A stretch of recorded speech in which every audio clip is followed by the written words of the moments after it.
Hello and welcome to another Decrepit Gaming video. Today I'm going to be painting some wolf riders for my orc and goblin army. A viewer gave me a suggestion of using varnish as a coating over the top of the white paint. It was suggested that I should use a satin varnish. However, I only have gloss varnish and matte varnish, so I'm going to use the gloss. I'm going to mix it down a little with water, distilled water in a 50-50 ratio, and I'll brush it onto the miniatures before I paint them. The idea behind this is to help the wash flow better, and over a gloss varnish it should flow pretty well. The idea is to provide shading from the Nuln Oil, so we want it to sit in the recesses of the miniatures without sitting on the outsides of the surfaces. So for the first batch of miniatures I'm going to use Nuln Oil, as I have stated previously. And this is to provide shading and to save having to come in with a wash once the miniatures are painted. It's like a reverse slap chop, if you want to call it that. Slap chop is a technique where you paint your miniature black and then you dry brush it, a heavy dry brush of white traditionally. Although some people use just a different colour like a brown or a grey. The idea behind that is that the black provides the shading for your miniature, makes it easier to paint, well, faster to paint, not necessarily easier. I'm going to use a wash over a white primer. That's just the way I choose to perform this technique. For me it just does a better job. Also, most of the paints I use, i.e. Army Painter's Speedpaints and Citadel's contrast paints, paint much better over a white primer than over anything else. White is the way to go. The next bunch of miniatures I'm going to use Agrax Earthshade, exact same idea. The only difference being that these wolves are going to be browns rather than greys and blacks like the other ones. So instead of using a black for the shade colour, I'm using a dark brown. Same idea.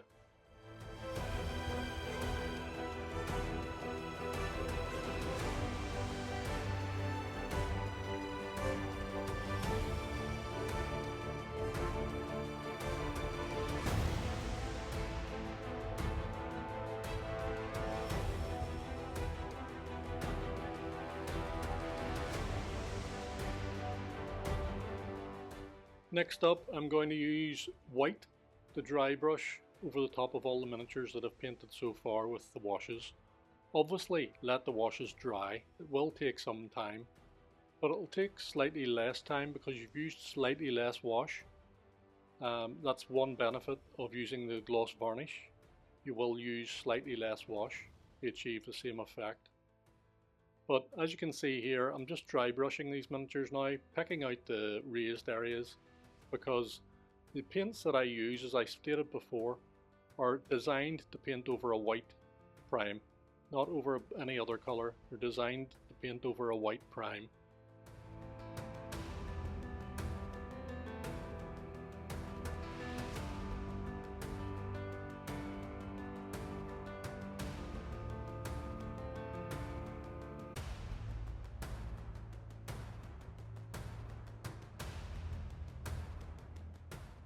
And I'm now going to start into painting the wolves themselves. I'm going to use 3 browns and 3 different greys, blacks. Rudy Fur, Bony Matter and Noble Skin are my browns. A light, a medium and a dark brown. You can get some pictures of wolves and use those for inspiration. I'm choosing to make some of my wolves browns and some of them greys.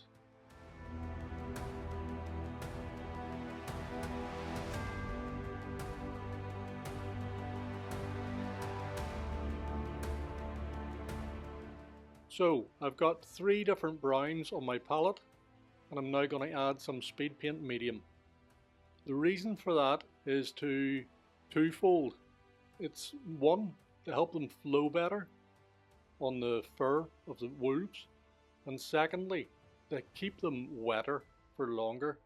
Speed paint has a tendency to dry quite quickly, and I want to try and blend some of these colours, so I want them to stay as wet as long as possible. As you can see here, my light brown colour I'm painting low down on the wolf.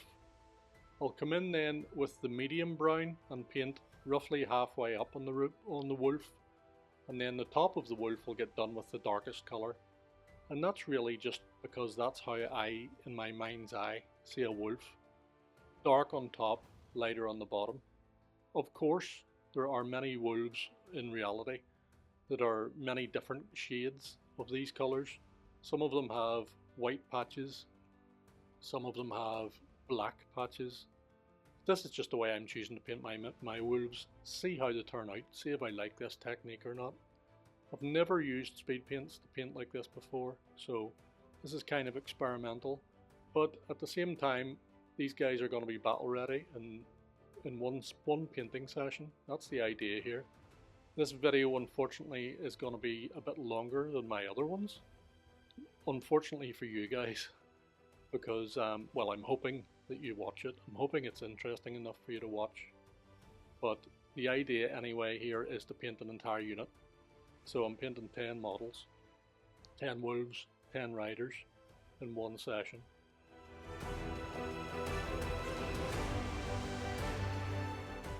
Obviously I don't expect anybody to watch me painting 10 wolves and 10 riders, so this video is edited. You will see me paint one or two of each of the miniatures, but you won't see me paint all 10. I wouldn't do that to you, even I'm not that bad.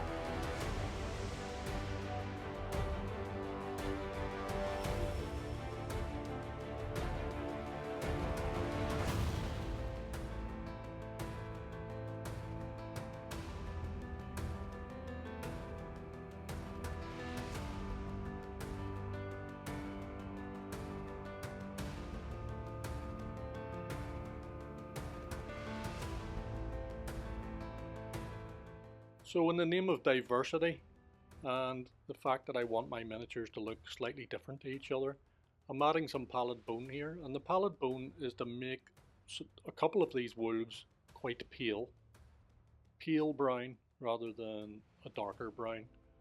You'll see anyway how they turn out. I'm quite happy with them.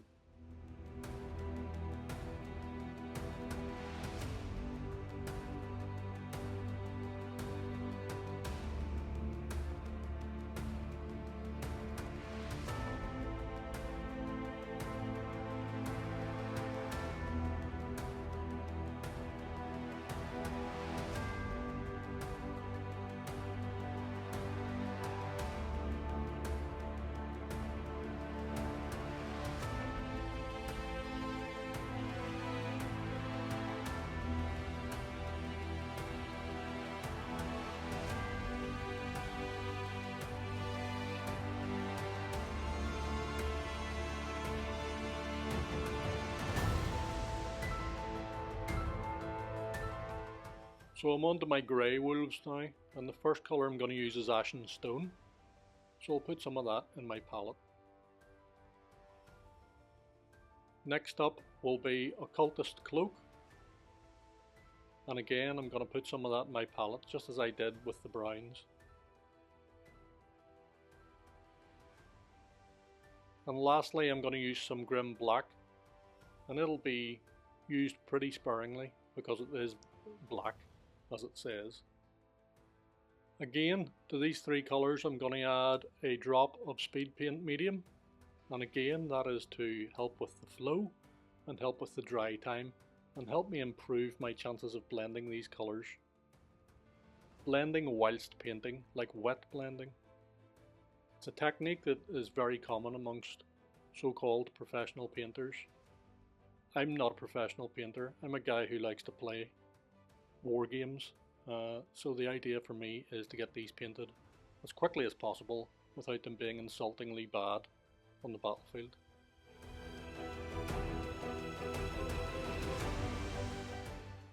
Again, same technique as with the browns. I'm going light grey at the bottom of the wolf, then I'll go for a mid-tone halfway up, and then the top of the wolf along the spine, along the top of the head, will be black or a very dark grey. That's the plan anyway. We'll see how it turns out.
You could be at this blending all day if you wanted.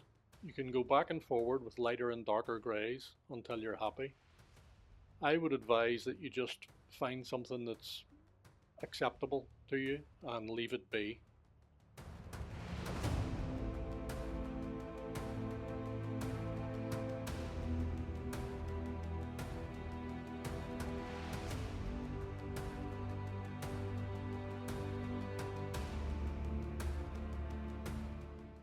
And now coming in with some Screaming Skull, and I'm going to use this as a dry brush, a light dry brush, and that's just to pick out some of the raised hairs on the wolves. As you can see, I'm using this on the brown wolves. I'll use a different colour, a light grey, on the grey wolves, but we'll see anyway how this turns out. I'm quite happy with it.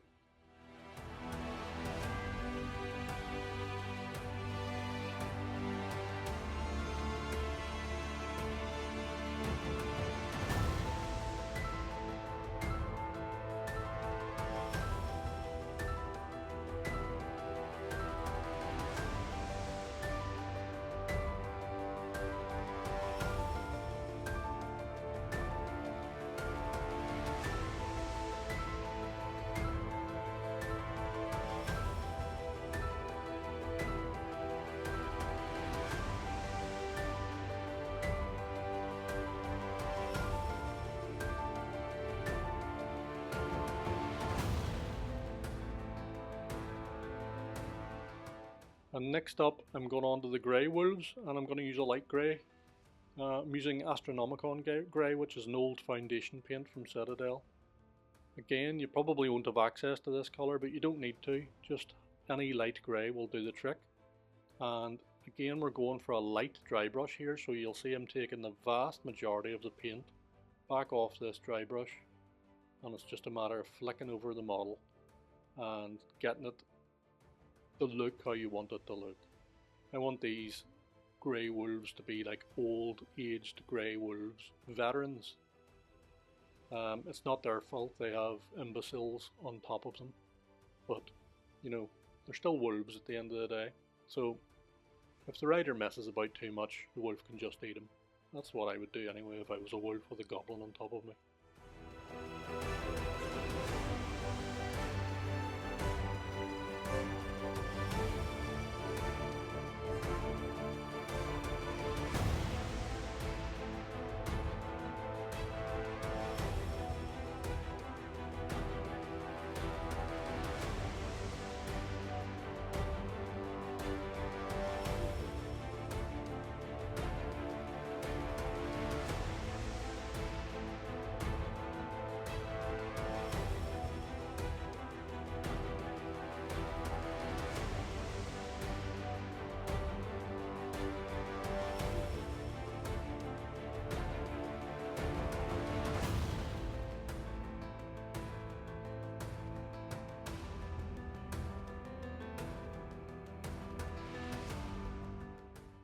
And I'm now coming in to paint the saddles, and I'm going to use Snakebite Leather, a Citadel contrast paint. Really nice and paints on really well over white. So very simple job this, can't really go wrong. Just take your time, use a reasonably decent pointed brush. You also want to paint, or I'm painting, the areas here of leather that are holding the bones and skulls onto these wolves. The observant amongst you will notice that these are not Games Workshop miniatures. They're from a company called Highlands Miniatures. They normally make STL files for you to 3D print, but there are some manufacturers who have a 3D printing license from Highlands Miniatures, and they print and sell these models. That's how I recommend you get them if you don't have a 3D printer. If you do have a 3D printer, there'll be a link in the description below to show you these STLs. I think they're really nice. They do some really fantastic old world suitable miniatures, and I'm not going to call them proxies because in my mind they're better than Games Workshop's offerings, at least to my mind. So I won't call them proxies. I think they're just really nice miniatures.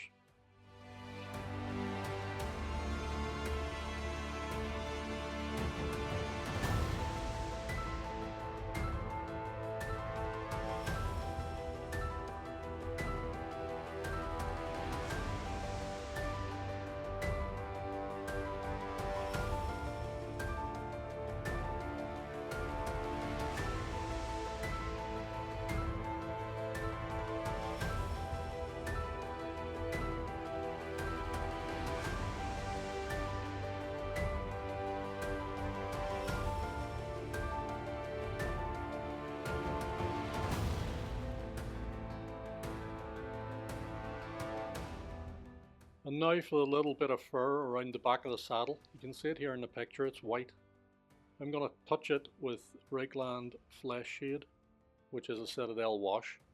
I'm also going to hit areas of the face, areas of the legs, on some of the lighter coloured wolves with this colour.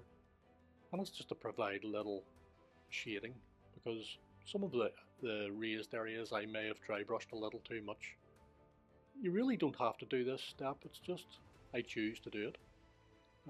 You do have to do something with that piece of fur on the back of the saddle, so initially I was just going to paint that piece of fur, but as you can see I went on to paint areas of the wolf as well. On some of them, not all of them.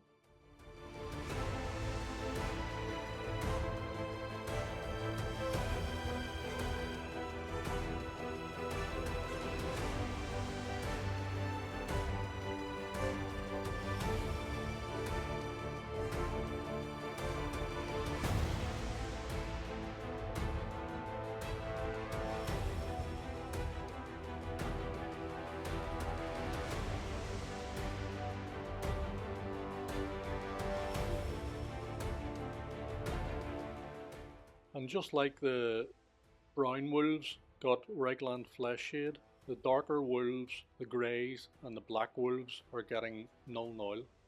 Exact same idea. It's just really to add a little more shading where I may have hit the dry brush a little too hard. You could obviously miss this step. You don't have to do the wash because of the pre-wash that we did. There is enough shading, you don't need to go in and do this. I'm just choosing to do it because I want my wolves to look a little different from each other, so I pick out some of them and do them slightly different, just so they look different at the end. I don't want all my miniatures to look the same.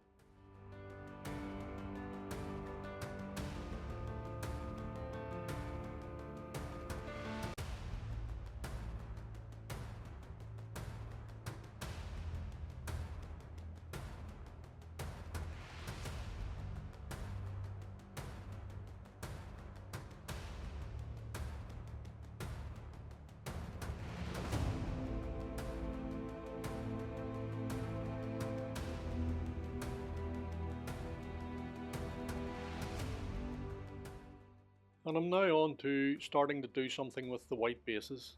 So a blob of PVA glue and a few dots of a dark chocolatey brown paint.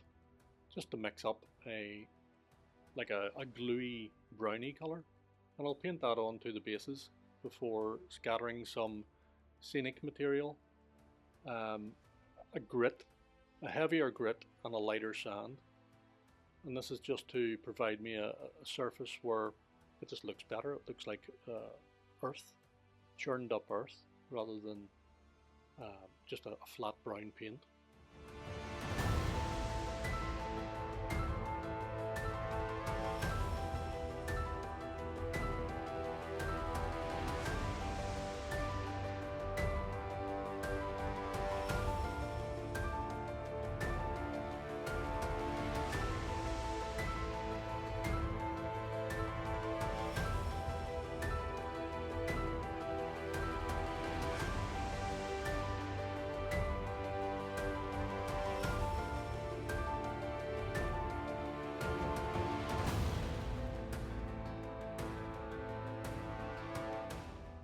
And that's it. Get yourself somewhere to catch your excess grit, and once you've painted all the models with a layer of thick gooey gluey paint on the bases, it's a matter of sprinkling on some sand and some grit as desired.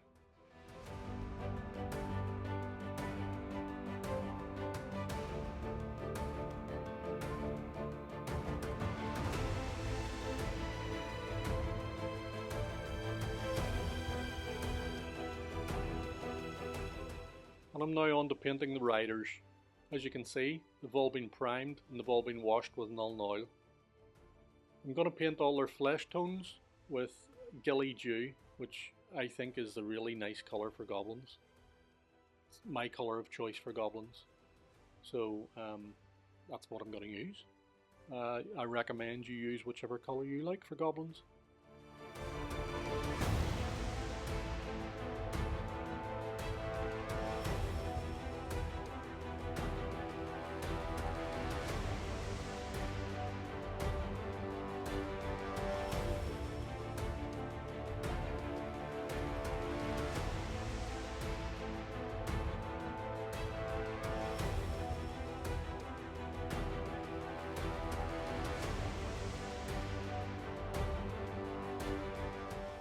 Just take your time, use a decent brush with a decent point on it, and this paint flows really well, and it just flows exactly where you want it to. You're really just touching and it flows onto the miniature. You can't really make a mistake here, and even if you do, just get the white paint out again and fix the mistake. Very simple to do, and because this paint is so thin, you can paint over the top of it if you need to. First colour up I'm going to use is Burnt Moss, and I'm going to paint some of the trousers stroke pants for my American cousins with this colour.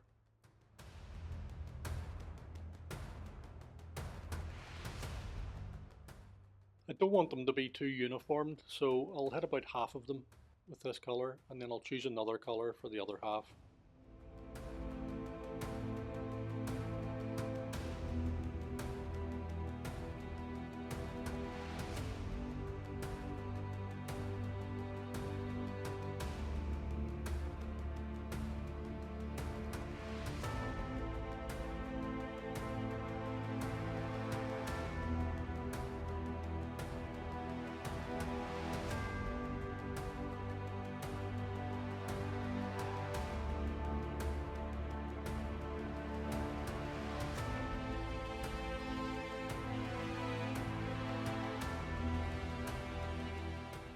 And whilst the first half of the miniatures got painted with Burnt Moss, the next half are going to get painted with Brownish Decay.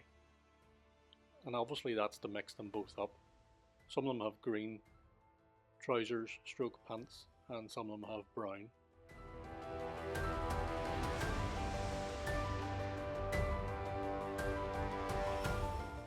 I am wanting to keep the miniatures in kind of a traditional forest goblin type look, so greens and browns really, but I do want them to look kind of different. I don't want them all to look too uniformed, hence why I'm using a couple of different colours, but they will kind of look the same anyway, because at the end of the day they are wolf riders. They will have the same coloured weapons, and I'm going to keep them uniformed with regards to hats and things like that.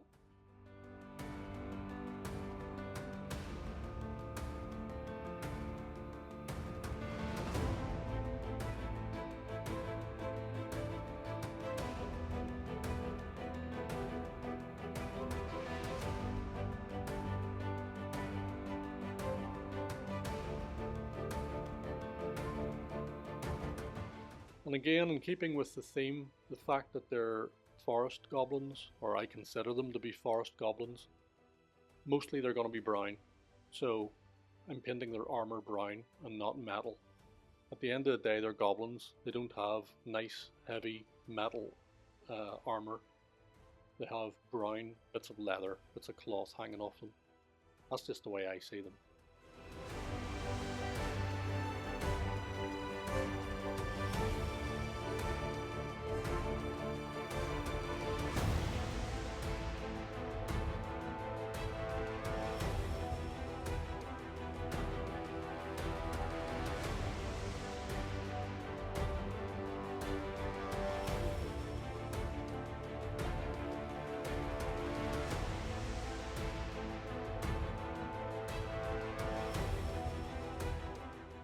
As I'm sure you can tell, these miniatures are really simple to paint. Once you have your colours chosen for your wolves, they do take a bit of time to do the wolves, but you'll fly through the riders. Really simple. Just get your colour scheme sorted out in your head, or even lay the paints out in front of you so you know exactly what you're going to be doing next. And you'll fly through these, you'll paint the miniatures themselves, the riders themselves in no time.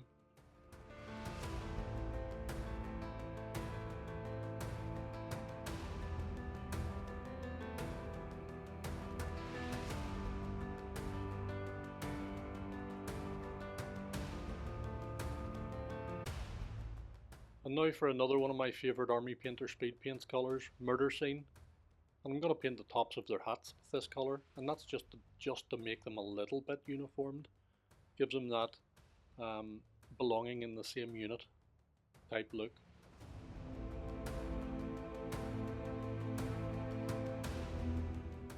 I realise that that's a bit of a contradiction to what I was saying earlier, that I didn't want them to be uniformed, but you do have to have them to look similar somehow without being too obvious. At least that's the way I look at it.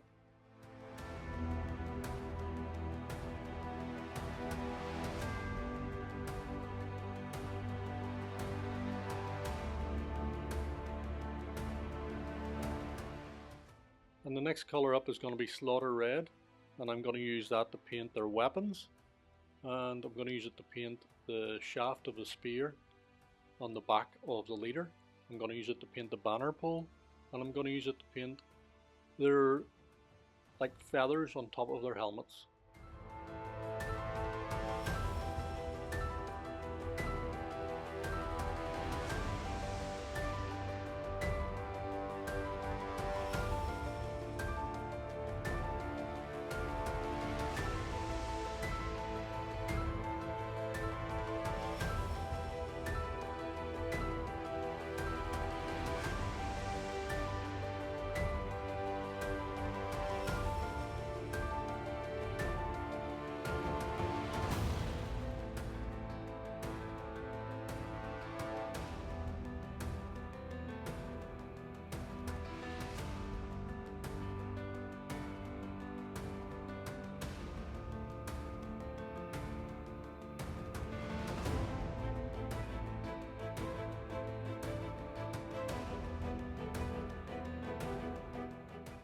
And next up, I'm going to paint some of the areas on the model that I see as metal. Not very many areas, because at the end of the day they're goblins and they can't afford the bestest of stuff.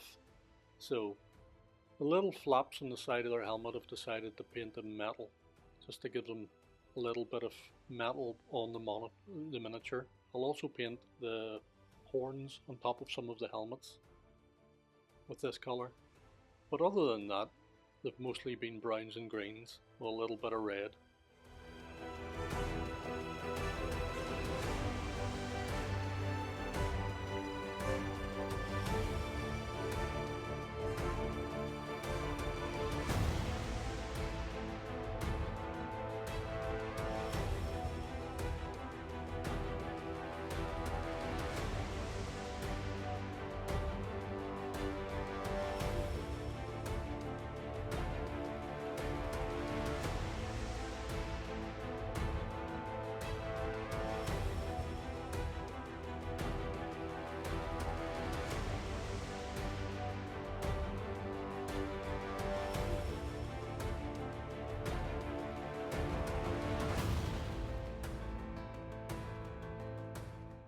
And that's it. There's the completed models, and they're completed well enough to see the battlefield in my eye. You could come back in, because they haven't been varnished after being painted, you could quite easily come back in and do any touch-ups or any highlights or any areas that you want to touch up afterwards quite easily. I probably won't, because I want to try and get this army done, get it on the table. I realise this video has been a lot longer than my usual painting videos, but that's just the nature of painting an entire unit. I wanted to show you an entire unit and not just one model. If it's been of any use to you, please click the subscribe button, and I'll see you in the next video. Thank you.